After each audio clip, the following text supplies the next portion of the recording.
रसौली, fibroids, cyst और गांठ, ये महिलाओं की आजकल आम समस्याएं हो गई हैं और ये 30 साल की उम्र से लेके और 50 साल तक की उम्र में समस्याएं हो जाती हैं।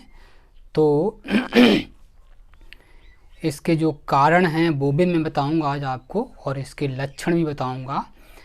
ये अधिकतर महिलाओं को इसके बारे में जानकारी नहीं होती है और जानकारी के अभाव में ही उनको या तो परेशानी इतनी बढ़ जाती है कि वो रसौली होती है, वो जो गांठ होती है, वो फाइब्रॉइड्स होती है, वो गर्भाशय के अंदर ही पककर फूट जाती है। तो या तो उनको मौत का सामना करना पड़ता है और या फिर पूरा गर्भाशय ही निकालना पड़ता है। गर्भाशय तो जब भगवान ने बनाया है था शरीर, तो उसका उपयोग है उसका, तो इसलिए बनाया है। तो अगर किसी शरीर के किसी अंग को बाहर निकाल दिया जाए तो ये एक अच्छी बात नहीं है। तो इस वीडियो में हम आपको बताएंगे रसौली, फाइब्रॉइड्स या जो सिस्ट होती है उसके कारण क्या हो सकते हैं। तो एक तो कारण ये है कि कुछ महिलाओं की अगर हिस्ट्री रही होती है, अगर माँ को रसौली की दिक्कत होती है तो वो बेटी को भी होगी। ये इसमें 99% चांसेज ऐसे होते हैं कि अगर माँ को रसौली रही है तो बेटी को भी रसौली होगी। ये आनुवांशिक कारण ये कहे जाएंगे। दूसरी बात ये है हार्मोन्स, एक स्त्री में, एक महिला में एस्ट्रोजन और प्रोजेस्टेरोन नाम के जो हार्मोन्स होते हैं उनका स्तर हमेशा घटता बढ़ता रहता है।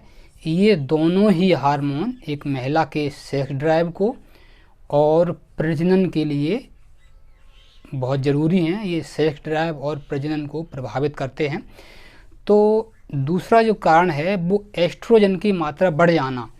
जब किसी महिला के शरीर में एस्ट्रोजन की मात्रा बढ़ जाती है तो एस्ट्रोजन की मात्रा बढ़ जाने से उनके बच्चेदानी में या ब्रेस्ट में गांठ बन जाती है, सिस्ट बन जाती है, फाइब्रॉइड बन जाती है। और तीसरा कारण हो सकता है एक महिला का मोटापा, शरीर मोटा हो जाना, शरीर भारी हो जाना। जो महिलाएं ज़्यादा वसा युक्त भोजन खाती हैं, ज़्यादा मैदे वाली चीज़ें खाती हैं और ज़्यादा मांस का सेवन करती हैं, कुछ महिलाएं शराब का भी सेवन करती हैं, उनका वज़न अक्सर बढ़ जाता है, तो उनको इस तरीके की समस्याएं हो जाती हैं। तो ये तो हो गए कारण के, मतलब रसौली किस कारण से हो सकती है। अब रसौली जो है एक मूंग के दाने से लेकर और काफ़ी बड़ा साइज तक हो सकता है, लेकिन अक्सर ग्रामीण क्षेत्रों में महिलाएं रसौली शब्द जो है इसको इस तरीके से जानती हैं कि बच्चेदानी में गांठ हो जाना और वो पककर फूट जाना, यानी रिसने लगना। योनि के द्वारा जब वो रिसने लग जाती है तो इसको अक्सर महिलाएं रसौली के नाम से जानती हैं। लेकिन रसौली एक मूंग के दाने से लेकर के और काफ़ी बड़ा साइज तक हो सकता है, और जब तक इसमें एस्ट्रोजन का लेवल बढ़ा रहेगा शरीर में, वो एक बैलेंस में नहीं रहेगा, तब तक ये गांठें बढ़ती रहती हैं। और इनमें 99% जो है कैंसरस गांठें नहीं होती हैं, न ही कैंसर की संभावना होती है। शर्तें ये है इनकी जानकारी पहले हो जाए और समय से उपचार हो जाए। उपचार के लिए जो डॉक्टर दवाओं से उपचार करते हैं उनमें कई बार ऐसा होता है कि दवाएं जब तक चलती हैं तब तक तो ये अपने आप गांठें छोटी होकर ख़त्म हो जाती हैं, और जैसे दवाई ख़त्म होती है तो वो गांठें दोबारा बनने लगती हैं।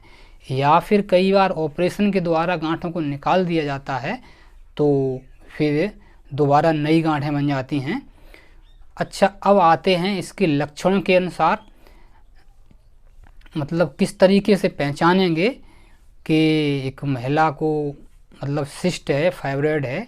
वैसे जो सिस्ट होती है, फाइब्रॉइड होती है, ये कई प्रकार की होती हैं।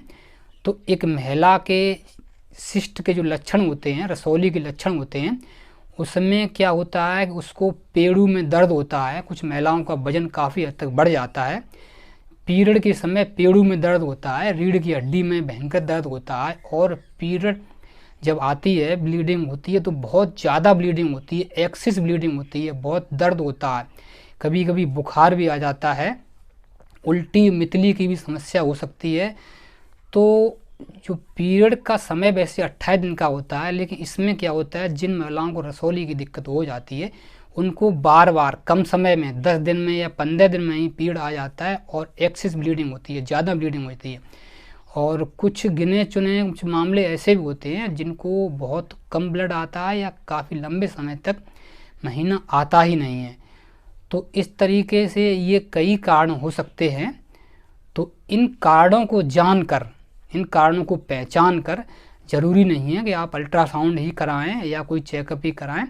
वैसे चेकअप कराना अच्छी बात है, कोई ख़राब बात नहीं है, चेकअप करा लेना चाहिए, लेकिन इन लक्षणों को जानकर ही तुरंत आप अपना टेस्ट कराएं और समुचित उपचार भी कराएं। इनके कारणों को जानें। अगर आनुवांशिक है तो उसका कोई उपचार नहीं है।